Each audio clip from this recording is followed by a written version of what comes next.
again, welcome. My name is Tim Gross. I'm going to be speaking most of the time tonight to share with you what school is going to look like this year. I'm the principal here at Hazelbrook and headed into my 4th year as the principal at Hazelbrook and the 10th year here at Hazelbrook as an administrator.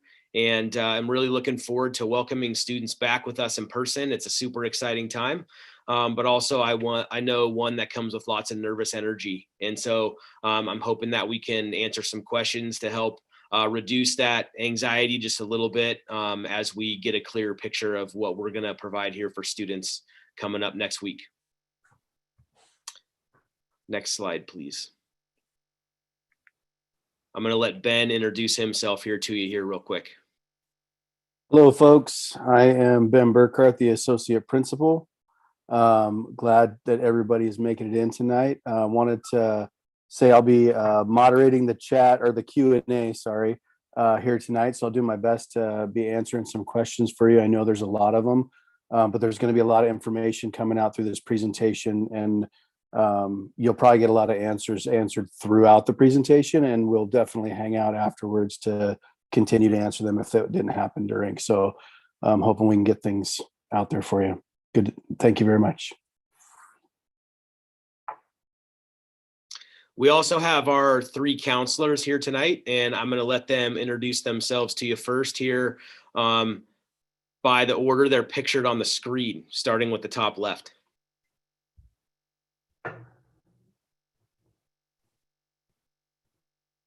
Okay. Hi, I'm Amy Holland.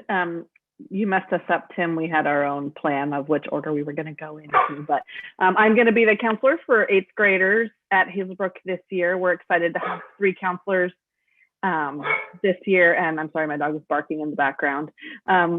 We're excited to have 3 counselors, so we're breaking it up a little differently by grade level. So I'll be with the 8th graders.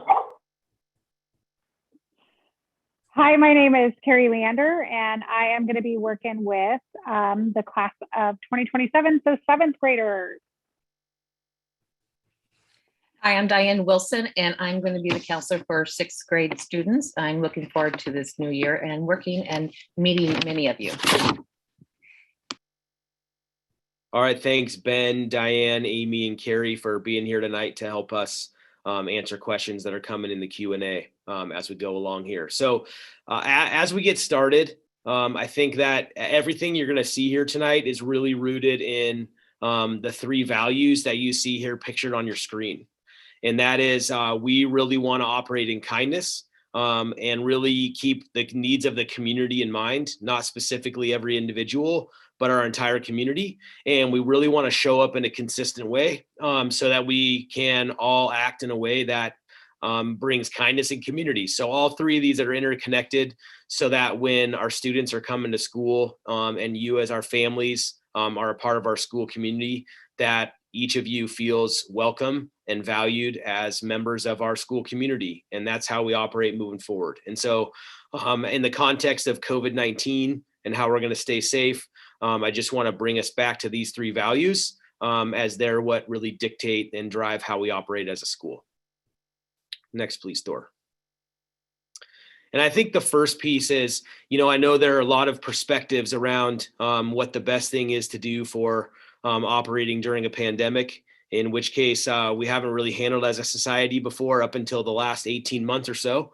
And so I think the way that we view this and the way that we operate is that we are a community that's really interconnected, whether it's just the teachers in our school or the students that show up to school every day or the families at home. We're all interrelated, and the actions that we decide to take all have impacts on everyone else. And we can't really operate in a way that's exclusive of that community. And so the things that we're going to lay out for how we operate as a school are really keeping in mind the fact that every action of one person kind of interacts and affects the actions of others, and that we need to keep that in mind. So next slide, please, Thor. And the other piece is to be able to operate in a way where we're all respected as a community. We have to have some really consistent expectations and some consistent ways that we show up each day so that, again, we can create a really predictable environment that our middle school students need, but also we need to know so that we can trust that all of us as families and as staff and as students are coming to school safe and learning every single day.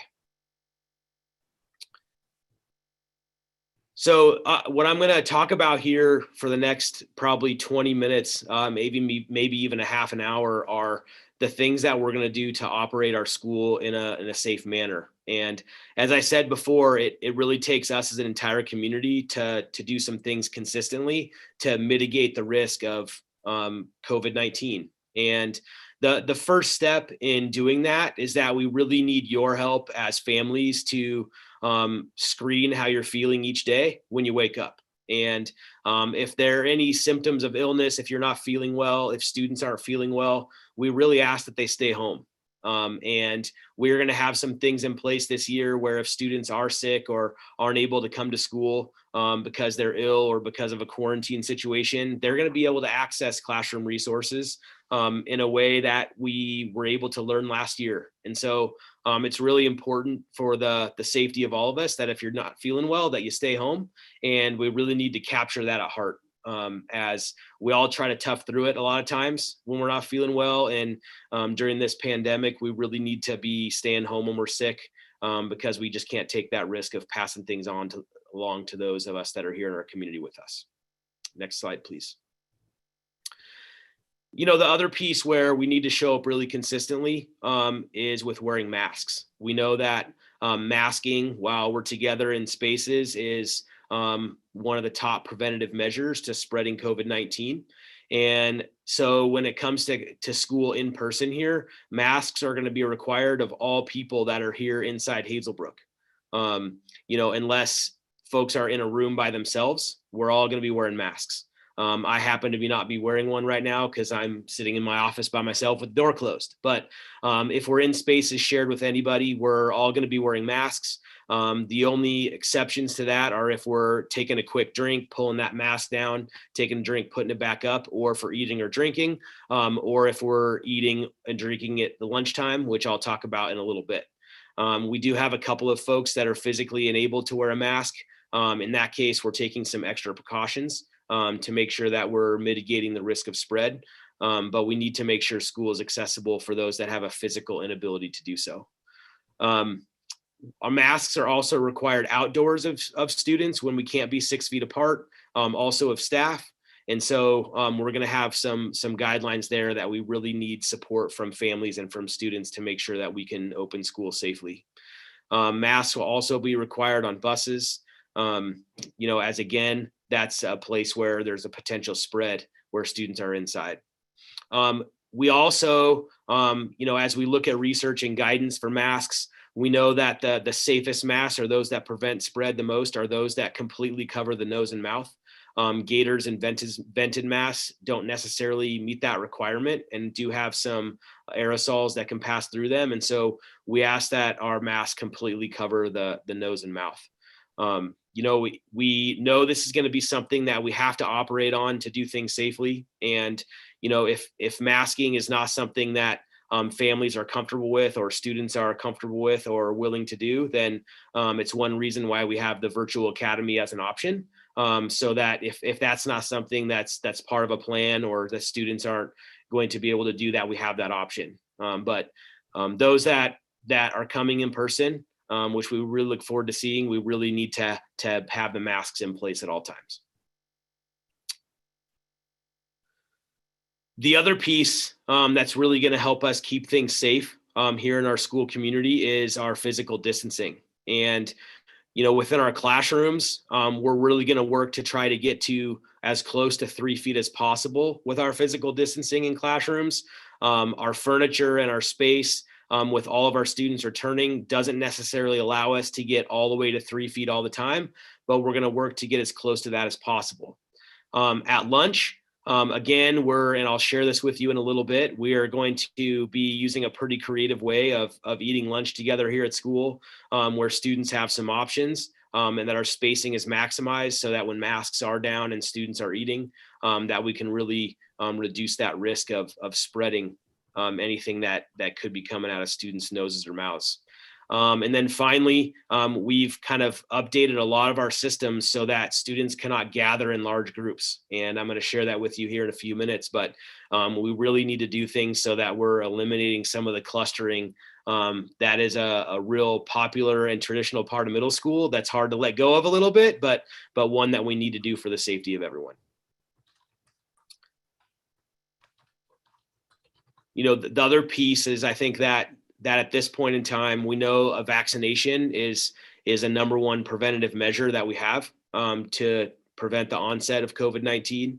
And all of our adults, any adult that uses our facility, any adult that comes in contact working with students is going to be required to be vaccinated by the middle of October to be working here at school. We encourage all of our students that are age 12 and over to get vaccinated. If you are looking for ways to get vaccinated or need some help getting connected with vaccination resources, we're happy here at school to help do that. We want to make sure that we get everybody as safe as possible, and vaccinations are what we know of as the #1 way to do so at this time.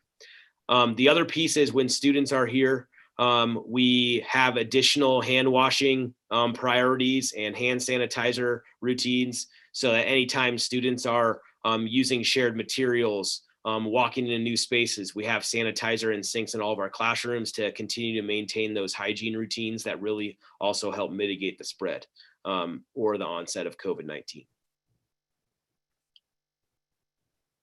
You know, I do want to talk here about some specifics in terms of exactly how we're going to do our reopening here for all of our students, all 950 plus of our students here next week. And it's going to mean kind of a change in a lot of things that have been pretty traditional to Hazelbrook that I just need all of you as families to be aware of.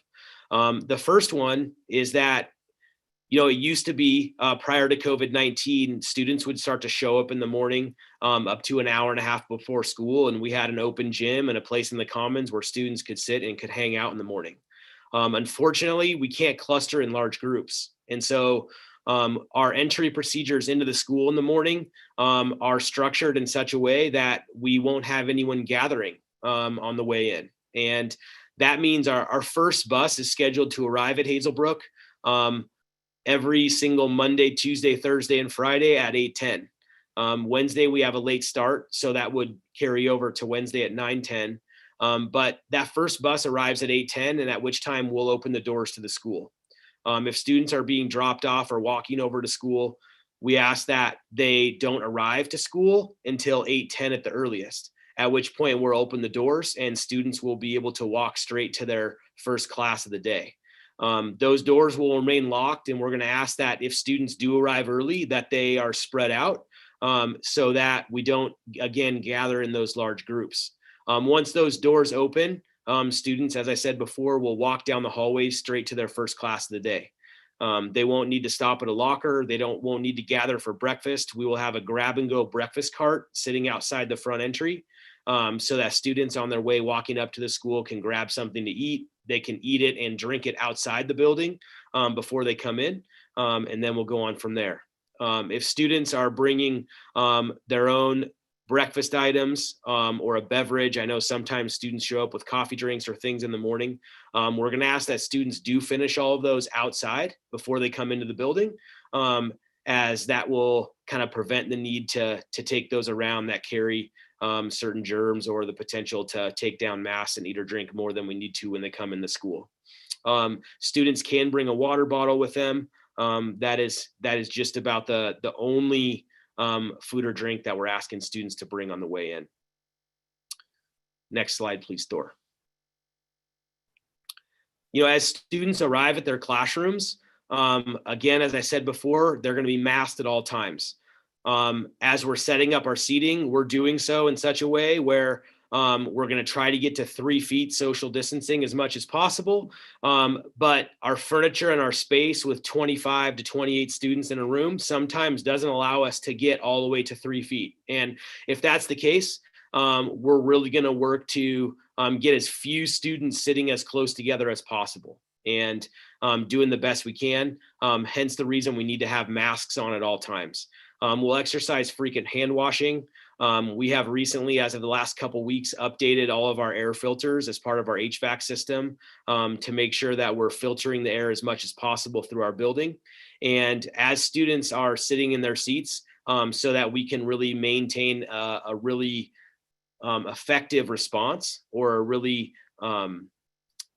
I guess, consistent response. If we are to have a case of COVID-19 in our school, we'll have really specific seating charts to help us identify who's sitting near who, so we can do some really explicit contact tracing and reach out to those that need to be reached out to.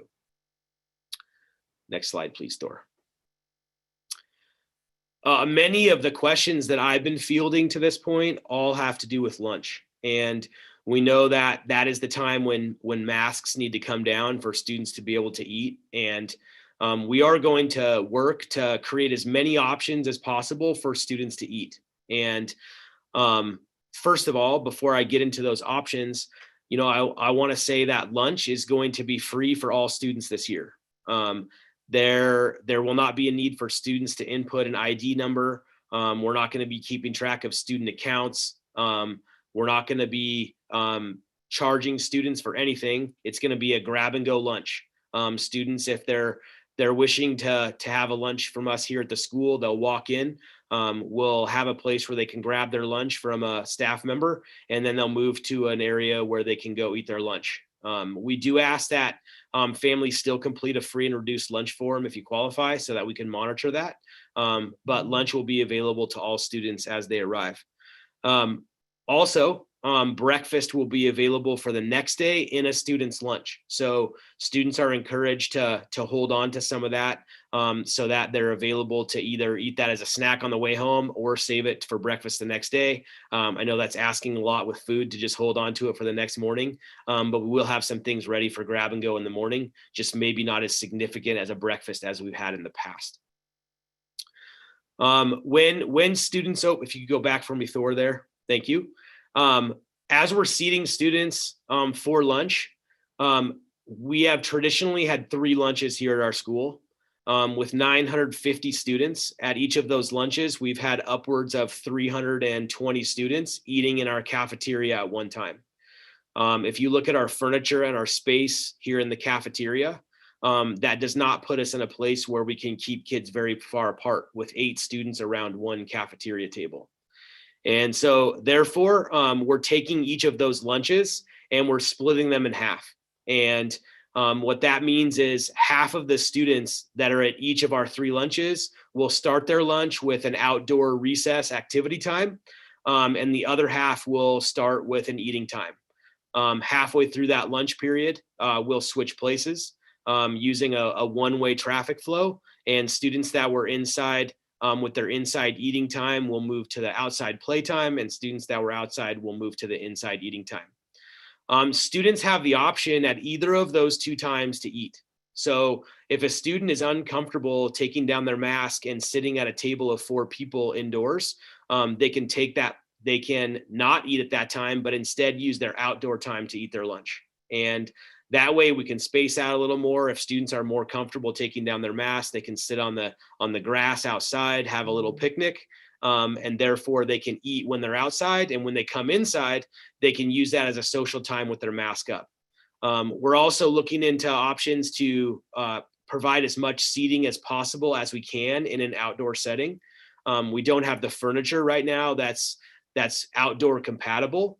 But we're in process of ordering some so that we can provide some outdoor eating spaces for students.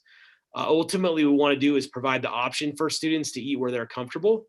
And we know we have to take our lunches with 320 students and instead now split them in half so that we're in a lunch space of 160 students instead of 320. And that allows us to space things out more and still provide options for eating inside or out. Next slide, please, Thor.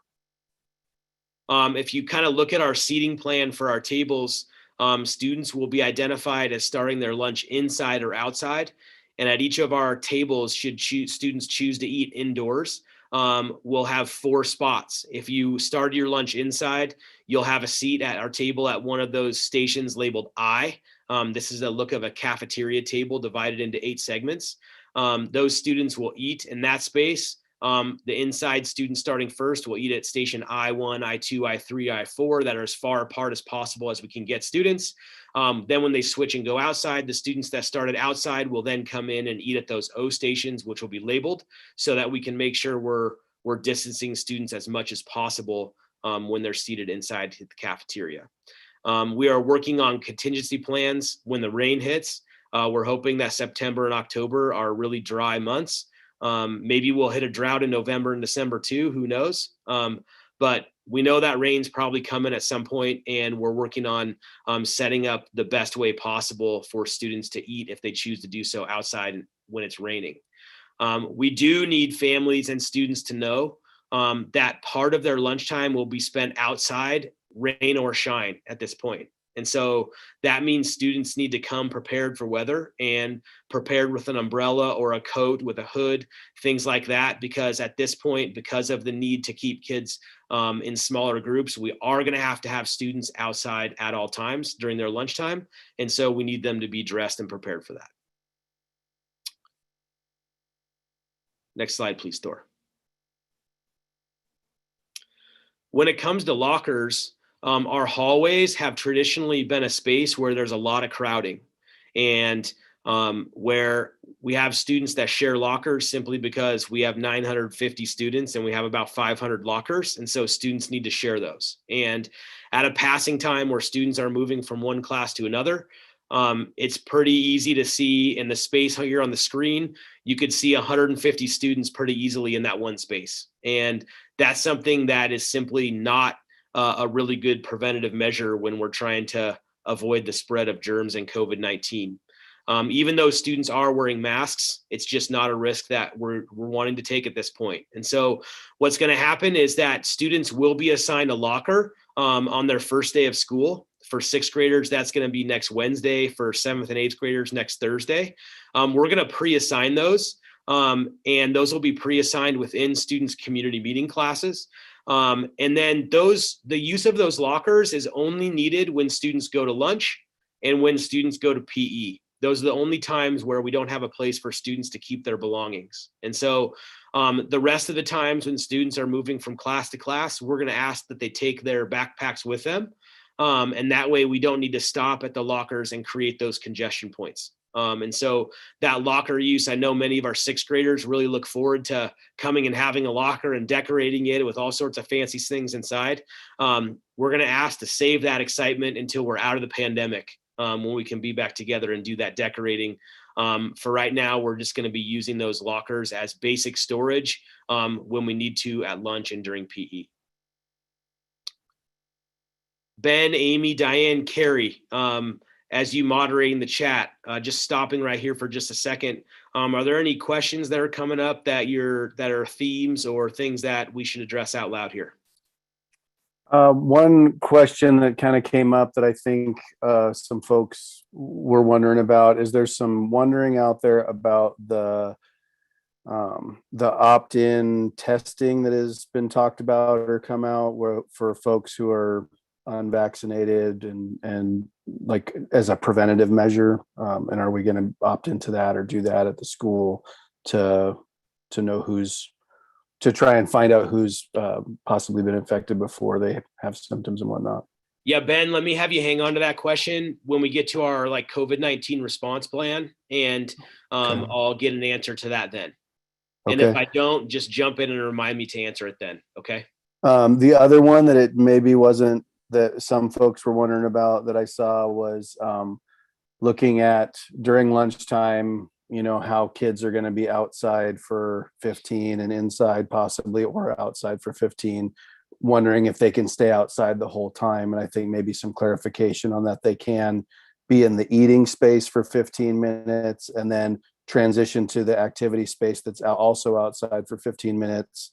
But they would be outside for the full 30 minutes.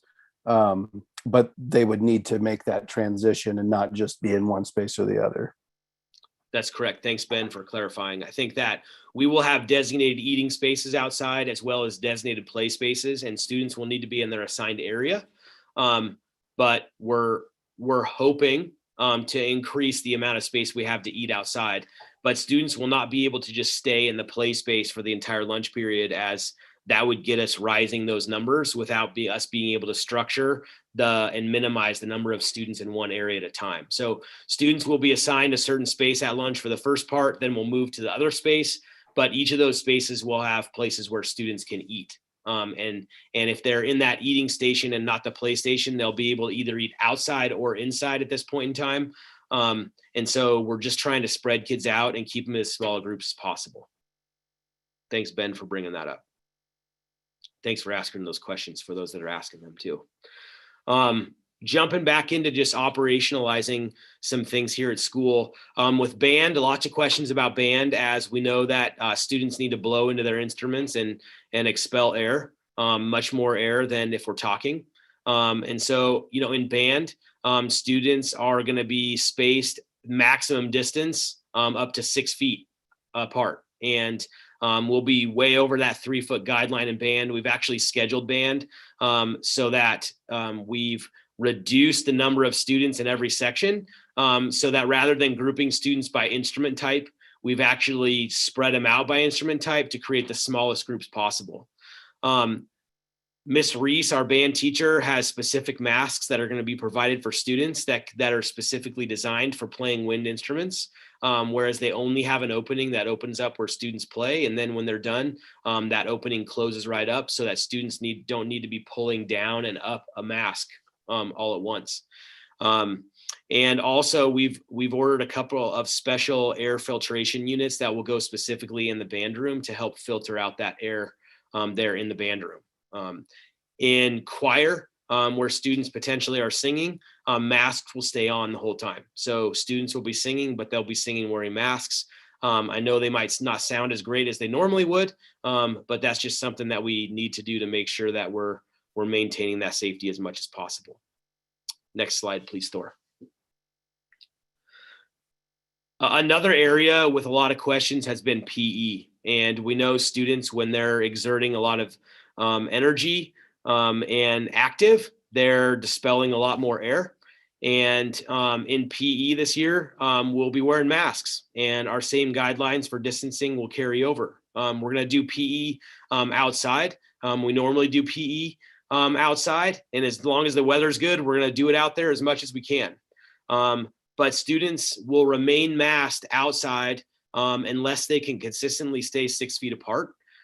Inside during PE, masks will be worn at all times. We also know that our locker rooms are a place of heavy congestion as students come in and change clothes for PE.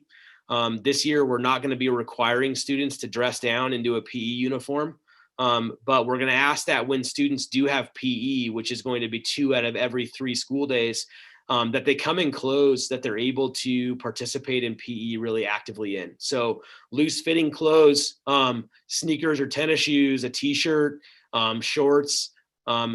If a student shows up and is not wearing that kind of attire, we may be allowing them the opportunity to go into the locker room to change so they can participate. But ultimately, if we're just keeping that in mind, that's gonna help really significantly. No student in our school has ever been exposed to the routine dress down procedure yet, as our 6th graders that are now 8th graders didn't dress down as 6th graders. And so that won't be a routine they'll have to learn unless our guidelines are really changing rapidly and we have or develop a 0 COVID case situation later this year, which, cross our fingers, hope we can get there. Next slide, please. When it comes to dismissal, just as we did in the spring when students were here in a hybrid with us, we operated a staggered dismissal process, again, to minimize congestion. And what that means is our school dismisses at 3:10 this year. At 3:10, we'll start to dismiss students first by those that are being picked up or walking home. Those students will exit their classroom. About a minute later, we'll dismiss a few buses that are here in line. About a minute later, we'll dismiss the next few buses that are here in line, and so on and so forth until all of our students have been dismissed from class. What that allows us to do is allows us to have students that are consistently moving straight to where they need to go. And it also reduces the amount of grouping and gathering ringing the bell and having 950 students jump out of their classrooms into the hallway, go to their locker, and try to get out at the same time is not a pleasant sight when you're trying to keep physical distancing. So we're just going to be running a staggered process to really help support that. On buses, our bus drivers are working really intensely on trying to make sure that we seat students as far apart as possible while they're on the bus. That depends a little bit on bus loads, but masks again will be required on buses to reduce the amount of transmission or airborne transmission, I guess is the word, on buses. Next slide, please. Ben, any new questions coming in, any new themes emerging in the chat before I hop into how we'll respond if we have a positive COVID-19 case? I don't think it's maybe any themes. We're just answering, individuals as they come. Okay, sounds good. So this next piece of time here, I want to talk about, what will happen in case there is a positive case of COVID-19 here at our school. I think I would expect that we will have cases of COVID-19 at our school, and want all of you to know really clearly how we'll respond in case that happens. The first piece is that if there is a positive case, we need to have criteria for determining who has been exposed to that positive case of students. An exposure at this point within our guidance from the state of Oregon is that an exposure is defined as being within 6 feet of an affected individual for 15 or more minutes within a 24-hour period of time. For students, our guidance has kind of determined that for students in a classroom, rather than that being a 6-foot distance, that's really 3-foot distance in a classroom for students that are masked. And so we'll be identifying exposed individuals to a positive case as those that are within 3 feet of an affected individual for 15 or more minutes within a 24-hour period. If a student is vaccinated, then they are exempted from that exposure if they are not showing any symptoms of COVID-19. If a staff member is vaccinated, they are also excluded from being exposed or accepted from being exposed if they are not showing any symptoms. But what we will do in the case of a positive case of COVID-19 is we will consult our seating charts for all of that affected students' classes, and we will work to identify all of the exposed individuals and then reach out to them to identify the best plan moving forward based on vaccination status. Next slide, please, Ben. In the case of folks that are unvaccinated, for our staff members that won't apply come the middle of October because all of our staff are going to be required to be vaccinated. But we know many of our students are not yet 12, and the vaccines are not available to students or families until they're 12 years old. And so if we do run into a system where a student needs to quarantine and they are within 3 feet of an exposed individual for 15 or more minutes, we'll be reaching out to you and talking about the need to quarantine. If a student is ill or comes down sick with COVID-19, we're going to need them to stay home. And there may be times where at school, if we have a high number of cases, we may be in a place where we need to have a temporary shutdown of our school or a portion of our school due to outbreak, that we would work with our Washington County Health Department to really determine the best plan of action.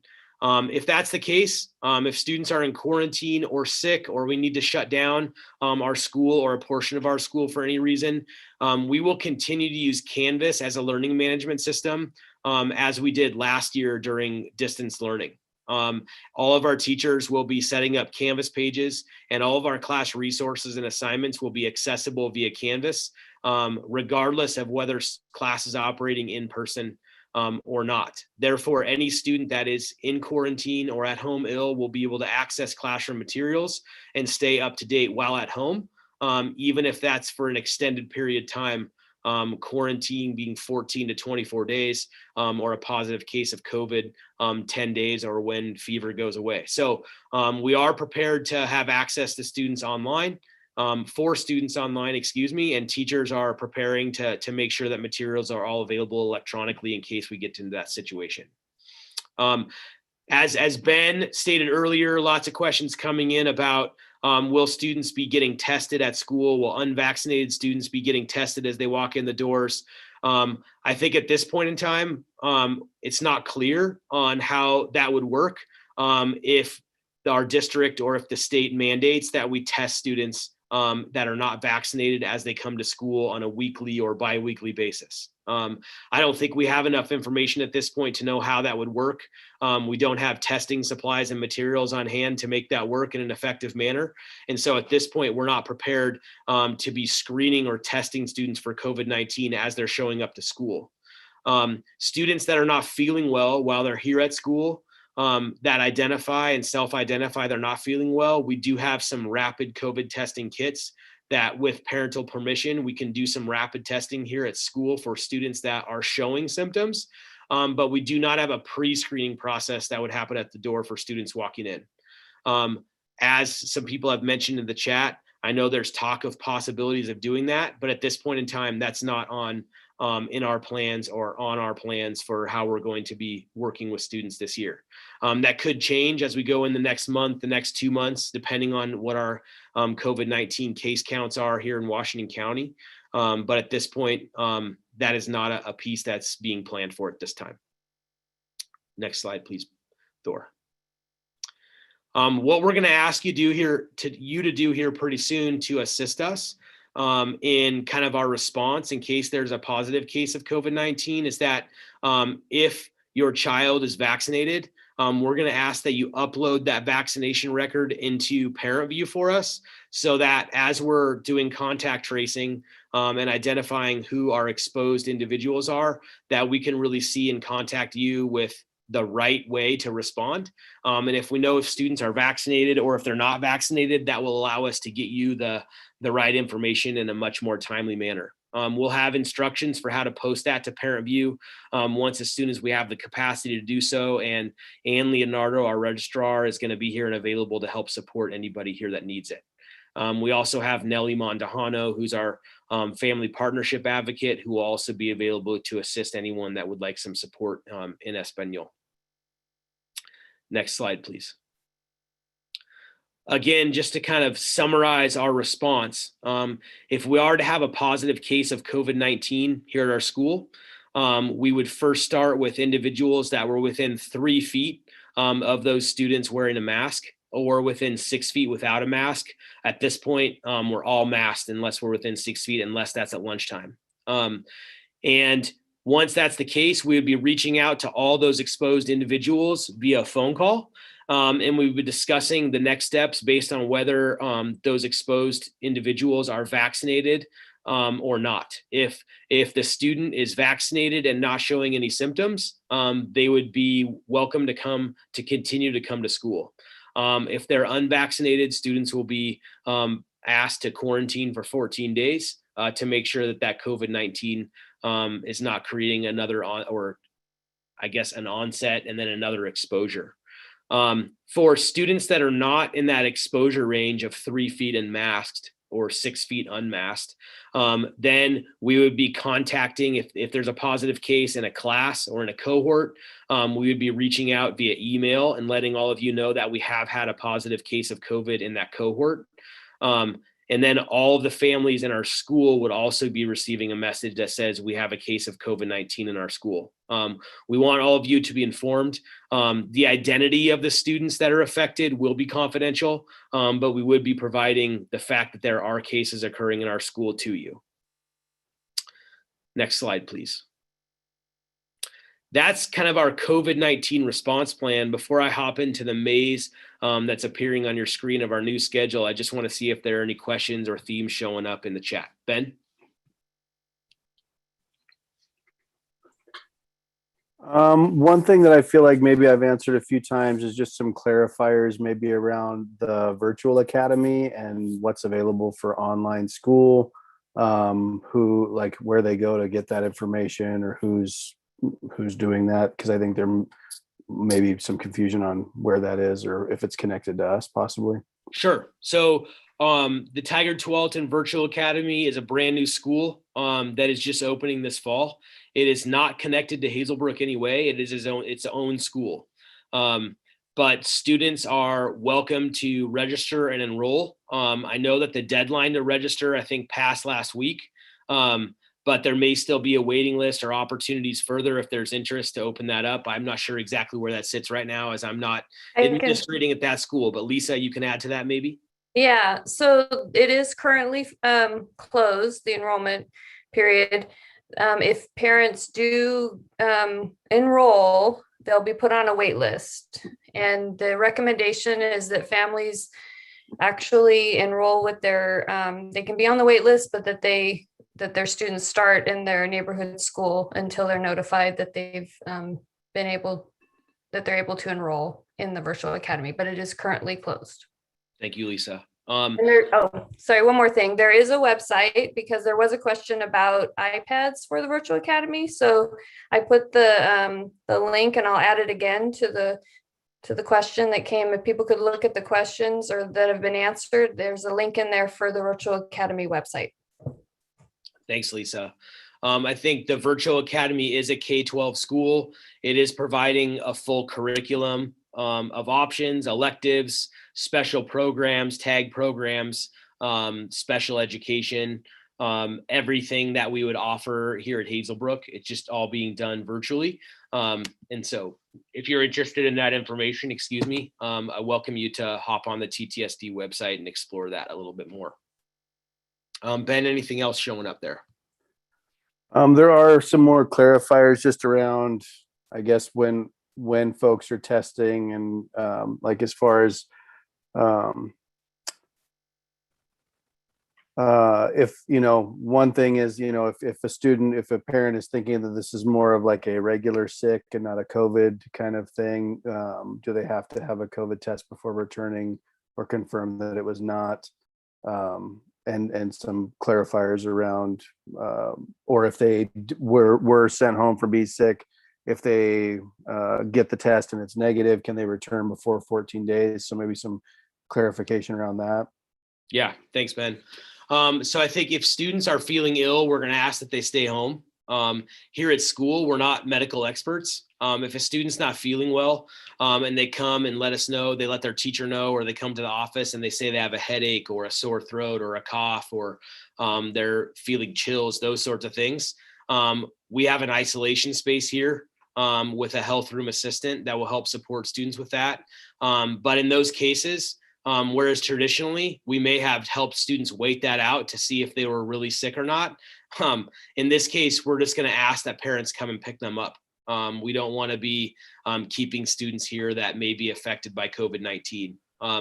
If students are showing symptoms, shortness of breath, fever, when they come here to us at school, we will be reaching out to parents and asking permission to give one of our rapid tests for COVID-19. That would only be done with parental permission, and only if students are showing multiple symptoms of COVID-19. If a student does go home without that testing, is just not feeling well, we always encourage you as parents to have them go take a test. We can't force that. We can't require the results of a test to come back at this point.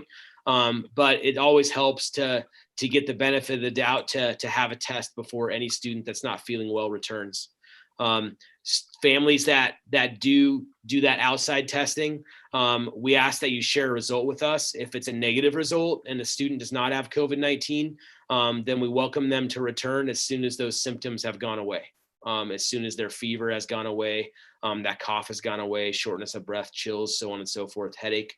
If it's a positive test, then we'll need to be talking about a response plan and reaching out to other families of students who may have been exposed. So I think the piece that's important to us is that we just want to partner with you and have a really effective response. And we can only do that if we're really communicating really closely together. Ben, anything else showing up there?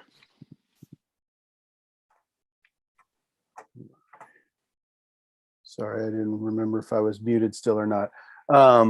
I at this point, I don't have another one for you. Okay, thanks, Ben. I want to spend the next maybe 10 or so minutes just just walking you through what a typical school day is going to look like as we embark on the journey of our new discovery schedule. And we've created a new schedule for students this year that's in person, where we can have longer class times for students, less transitions, and more opportunity to really get connected as a community and to get to know each other, so that our instruction is more responsive to the needs of the students that we have. And so in order to do that, we're going to operate on a school day that starts at 8:30 on Monday, Tuesdays, Thursdays, and Fridays. And our school day ends at 3:10 all 5 days a week. On Wednesdays, we do have a late start at 9:10 or at 9:30, excuse me, instead of 8:30. And that allows us to do some work here to best respond to the needs that we have of students as an entire staff. As students come to school, we're on a 3-day rotation of schedules. So we have an A day, a B day, and a C day for students. As students show up coming in here next week, we're going to really help them get organized with their schedule and get recorded which classes they're going to go to on an A day, which on a B day, and which on a C day, as they are really unique rotations to each of those days. As students go to those classes, the middle of the day, all students will engage in a 30-minute community meeting. That community meeting is really set apart with our teachers to participate in a process that we call a circle. And circles allow us to have discussions where we can share how we're doing and listen to how others are doing, and really respond to the needs that we have of each other in order to feel valued and safe. And so 30 minutes a day on Monday, Tuesday, Thursday, and Friday are dedicated to meeting and building community with no academic emphasis other than building social emotional skills and building a community network between and among teachers and students. We'll have 3 lunches during the day, which, as I explained, split into 2 each. So really kind of 6 distinct lunch periods at school. And you'll notice at the end of the day, we have what's called our new discovery period. Students will have a core class on 2 out of 3 of those days during 7th period. But on a third of those days, students will have a unique experience with a teacher that's doing something that they'll collectively do together that's really engaging, exploratory, and high interest. That is really intended to build community and have some fun for 1 hour every 3 days. All of our teachers that are leading discovery classes have really unique ideas.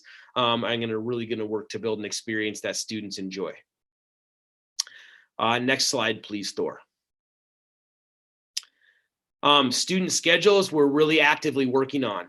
I think Amy and Diane and Carrie have spent at least half of the summer weeks here working on our schedule and trying to get things really flushed out and ready to go, so that all of our students have classes that make sense and go in a certain order, and that we keep class sizes in that 27 person range as much as possible. And we're still fine tuning and tweaking schedules. We're having new students that are enrolling every day. And so we're not quite ready to push all those schedules out in final form yet. I think you can anticipate that those will be viewable by the end of the day on Tuesday of next week in parent view and student view, so that you can see them. I know that's not amazing news for everyone that wants to see exactly who their teachers are right now, but we just want to make sure we don't push something out to you that then is going to change from now before the start of school. When students come to school, we're going to be distributing their schedules on Thursday, the 9th. Our 6th graders are going to come to school on Wednesday. They're going to spend their day doing some orientation in their community meeting class on Wednesday, and then all students will get a schedule in person on Thursday, and we'll walk through that schedule together with them and kind of run a pilot version of it on Thursday, next Thursday, the 9th. Next slide, please, Thor. Just to clarify kind of our starting times and dates here for next week. Our first day of school a week from today, next Wednesday, is going to start at 8:30. It is not going to be a late start day, as every other Wednesday will be after that. We're going to start at a normal start time next Wednesday at 8:30. It's going to be a half day of school. We're going to go from 8:30 to 12:30, and it's going to be focused on orienting all of our sixth graders to our school. None of our sixth graders have been here in person with us before, and we need to spend 4 hours getting to know each other and our school and what that looks like and our systems and routines. So again, 8:30 to 12:30 school day for sixth graders. That will start with students picking up a name tag here out front of our school on our breezeway as they arrive. That will have the name of their community meeting teacher on it. Our community meeting teachers will be waiting for our students outside on our field inside the track. They'll join their community meeting teacher, and then we'll proceed with our day where we really work on orienting students to what it looks like to be a student at Hazelbrook. And we'll take them on a tour, and we'll get them a locker, and do all those things that we need to do on the first day. But we'll start just in community meeting together. And so students don't need to worry about where to go when they come on the first day. We'll be here to greet them with a name tag, and our community meeting teachers will be lined up alphabetically on the field, and we'll all be here to help support them get connected on that first morning. Next slide, please. On Thursday, the 9th is our first day for all of our students. That will be a full school day starting at 8:30 and going till 3:10. We'll use the exact same procedure for arrival as we did for our sixth graders on Wednesday, where every single student will come and they'll pick up a name tag with their community meeting teacher's name on it, and they'll meet that teacher out on our field. We'll then come inside of our school. And again, that day is focused on continuing to orient our students to Hazelbrook and what it looks like to come to school in person. Our eighth grade students this year were only here in person as sixth graders for 5 months before we shut down from COVID-19. And so we really need to take one day to really help show our kids our school, what it looks like to live here in kindness and community and consistency. And we'll be spending that first day doing that.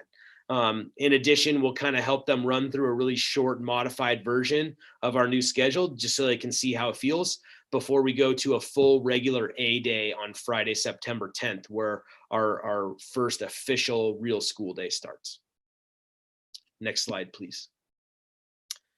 I already mentioned that we'll start with our first A day here on Friday, September 10th, and that's where our rotations will commence. From there, Friday will be an A day, Monday will be a B day, Tuesday will be a C day, and those will just continue to rotate A, B, and C throughout the entire school year. Next slide, please, Thor.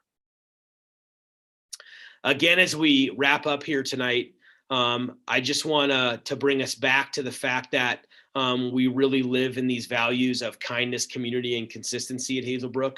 And we can't do that without your partnership and your support. And we know that it takes a lot of grace and patience and understanding and willingness to listen and partnership to have a really successful school year in the middle of a global pandemic. And we appreciate your willingness to partner with us and your grace and patience as we continue to adapt to changing guidelines and changing circumstances.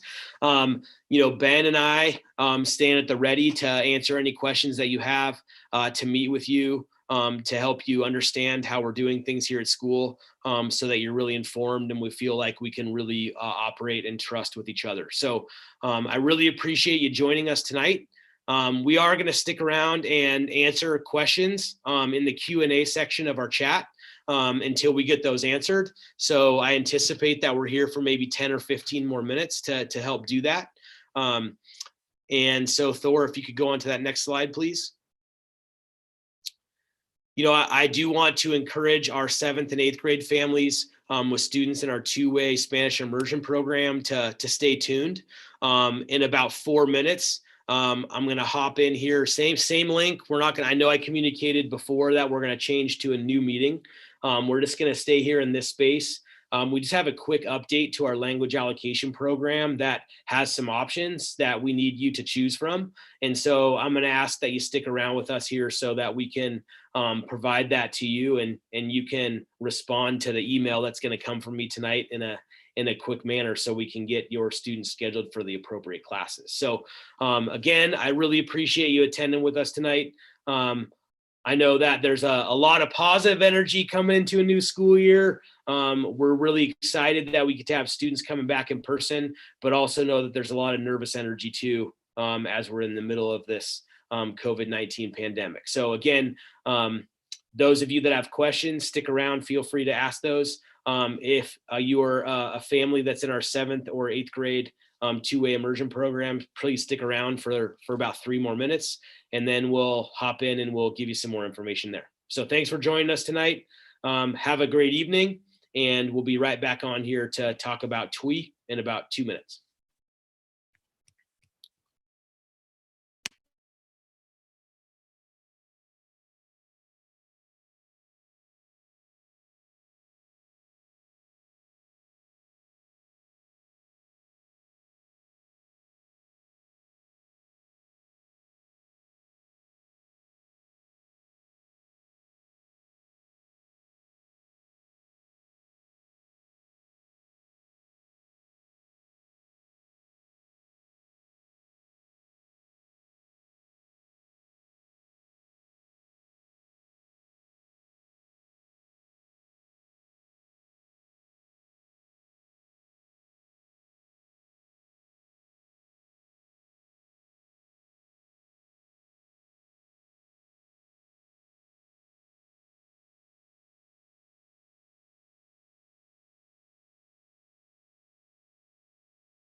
Okay, for families here at our two-way immersion program, I am fortunate to have Tim Blackburn joining us here tonight. He's our director of our Spanish immersion programs here in TTSD.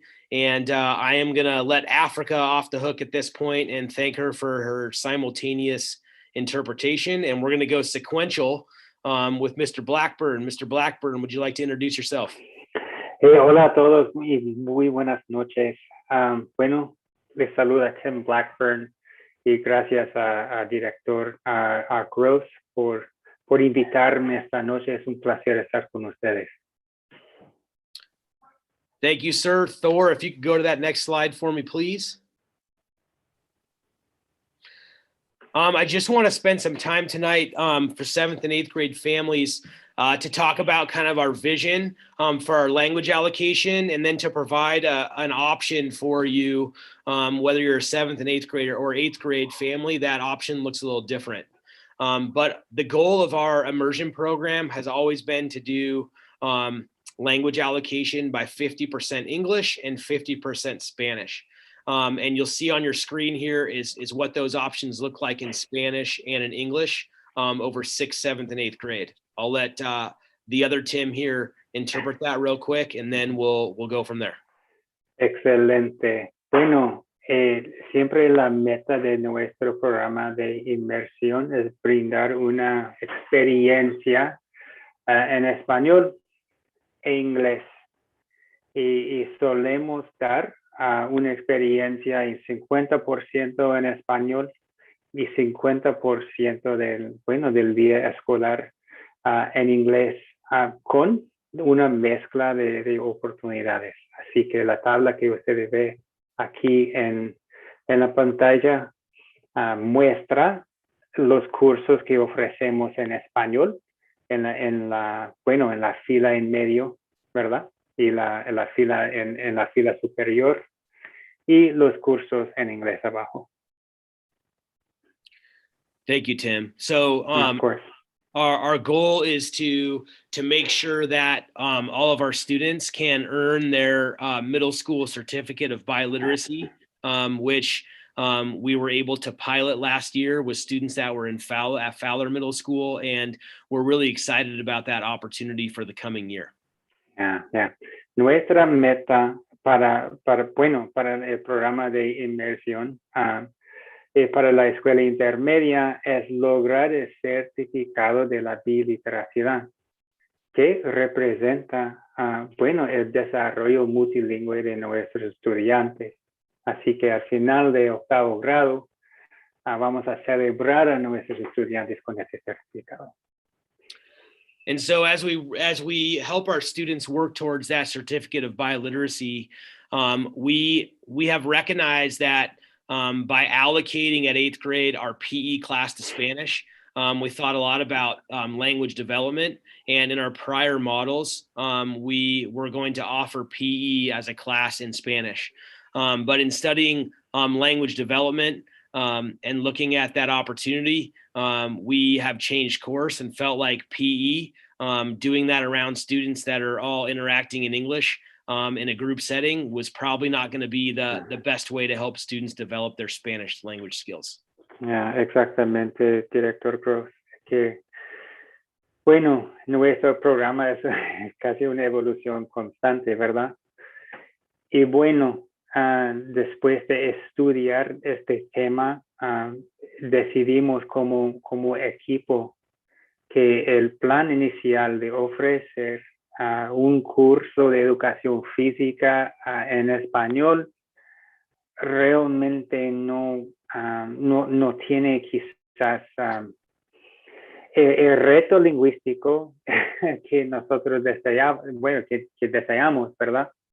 Así que como equipo decidimos ofrecer un curso electivo en español que se enfoca en el multilingüismo.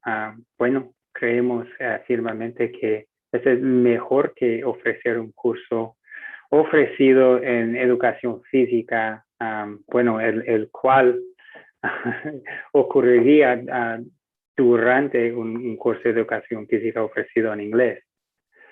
Entonces,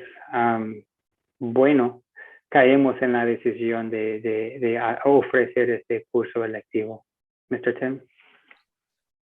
And so at this point, knowing that we're always aspiring to 50% language allocation in English and Spanish, we also have a dilemma in that students have already picked an elective class. And we have a dedicated elective class that we have created in Spanish, but we're not in a position to want to require that for our students as they may be pursuing other elective options. And so for students at our 8th grade level, we are going to have an elective available that is really about multicultural celebrations and crafting and learning how students or families celebrate in different cultures throughout the world. And that elective class will be offered exclusively in Spanish. And so for any student that wishes to pursue that elective and continue to have that 50% language allocation model in Spanish, that elective is available to you. Gracias, Mr. Tim. Entonces, queremos ofrecer este curso a nuestros estudiantes de 8º grado, ya que ya eligieron sus cursos, ¿verdad? Sus cursos electivos en la primavera, en el 2º semestre. Entonces, deseamos ofrecerles esta oportunidad de seleccionar este curso que se enfoca en el valor de ser multilingüe, la identidad multilingüe, ¿verdad? Y este curso contribuye, ¿verdad? Digamos, al certificado de la biliteracidad. Y nada más queremos tomar esta oportunidad, ofrecer este curso y reconocemos que, bueno, eso todo ocurre después de haberles ofrecido el plan previo, ¿verdad? Entonces, ojalá que vean esta oportunidad para este curso y que lo seleccionen con el enfoque en el multilingüismo. And so all of our families of 8th grade students in TWE will be receiving an email from me coming in about 20 minutes at 8 o'clock tonight that has a form that will ask you to identify if you'd like for your child to have that elective course in Spanish and continue to pursue 50% language allocation, or students can maintain their current elective schedule, be it music or elective wheel.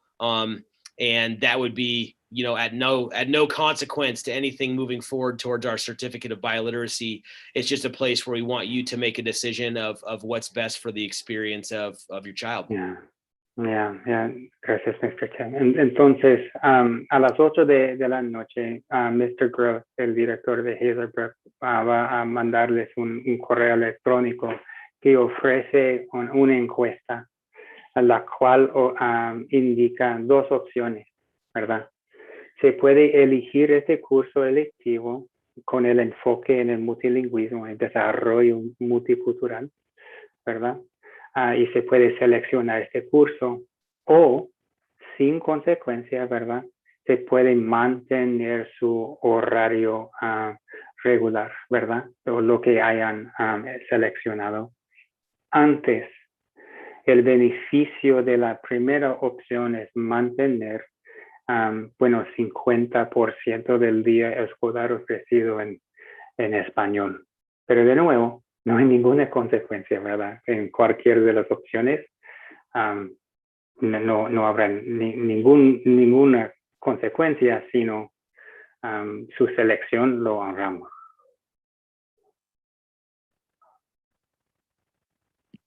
At the same time, we also want to make the option available for our 7th graders that are in TWE to pursue an additional elective in Spanish in place of one of their electives they would have in English, if that's what they wish to pursue. So our 7th graders have the opportunity to actually receive more instruction and experience in Spanish if they'd like. And so that same email is going to be coming to our 7th grade families, where again, our 7th graders can opt into that elective in multicultural celebrations and crafting in Espanol, if that's something they wish to do. So they would actually be going over the 50% language allocation in Spanish as a 7th grader. And again, that's an option for you. Whatever you'd like to discuss and decide with as a family is totally great with us. We just want to make sure that option is available to you as well. Mr. Gross también mandará este correo electrónico a familias de 7º grado, que esta opción también está abierta para estudiantes de inmersión de 7º grado si desean un curso además de los cursos ofrecidos para nuestros estudiantes de 7º grado.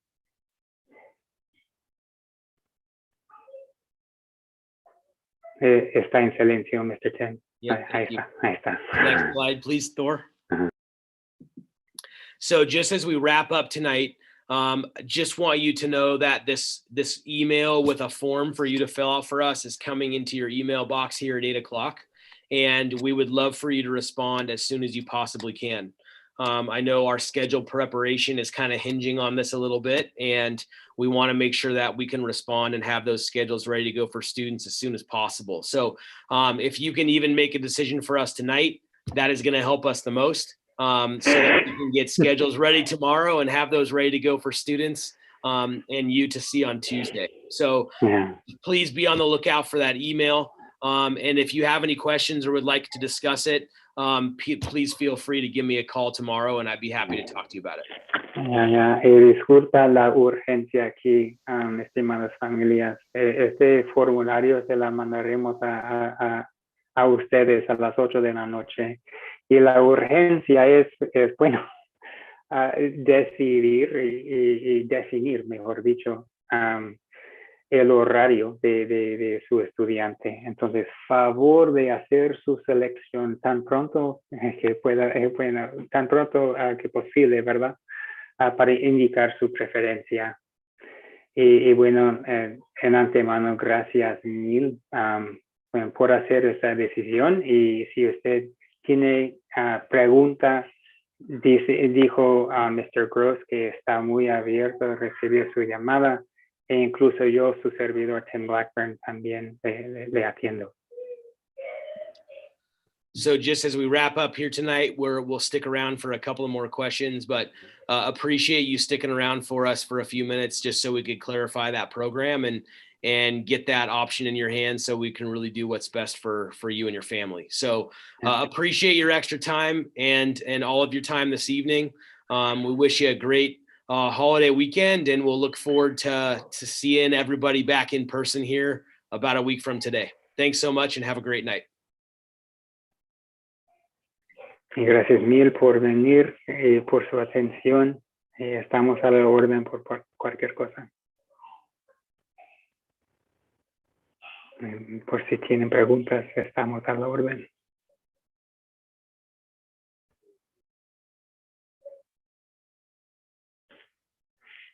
Okay, a ver qué dice el Q&A.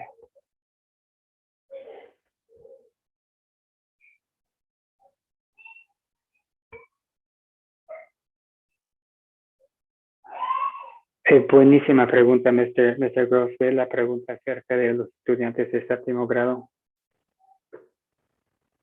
So if a seventh grader opts into the special elective this year, what will be available for them next year?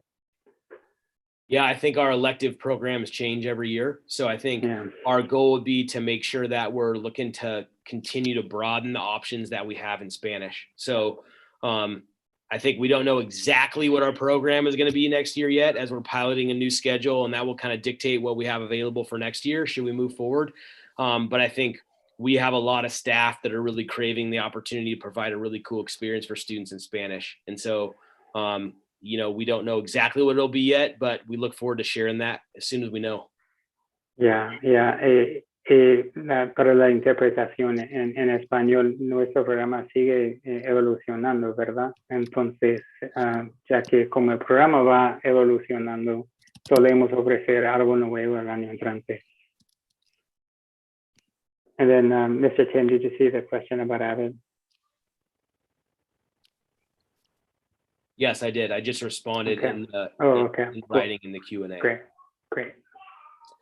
I see one other question here that I'll just answer out loud instead of in the chat before we sign off for the night. But that is, our wheel offerings vary by grade level.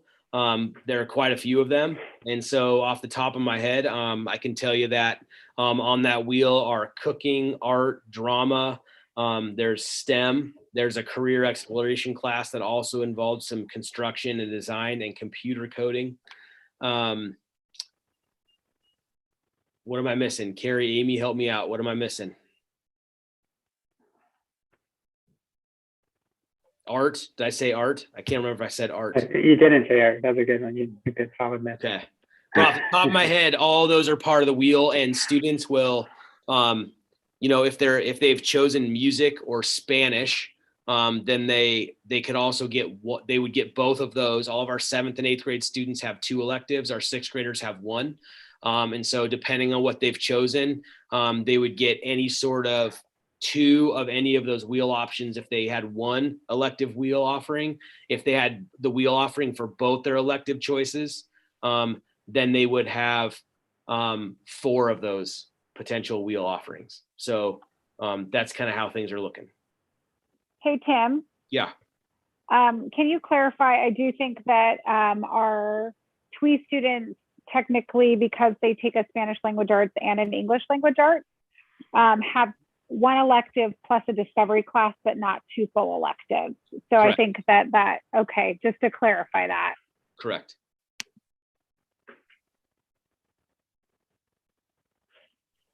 So if they choose to take the Spanish elective, they won't be able to take AVID as well. Which Carrie would clarify the question in the Q&A, correct, about band? Yeah, sorry about that. Just that's what I was Yep. clarifying. Thanks for correcting me, Carrie.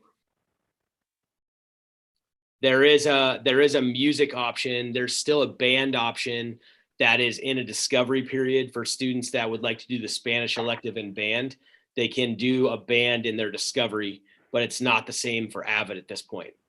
So Cesar, who asked that, I apologize. I was wrong in my response to you.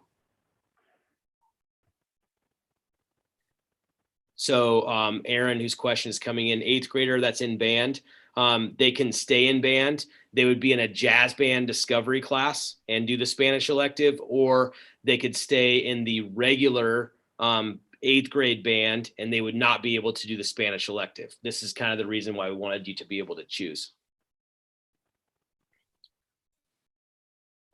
There's a couple of questions there in the chat about getting that email for the form. It looks like maybe sent to a different email, or if they didn't get it. The form is scheduled to go at 8 o'clock tonight. So hopefully nobody has it yet.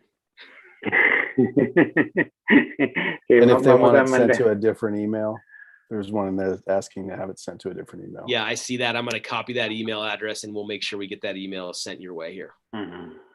Entonces, el correo viene a las 8 de la noche. Que aún no, pero en 10 minutos sí. Although that menu has disappeared on my screen now for some reason. The chat went away.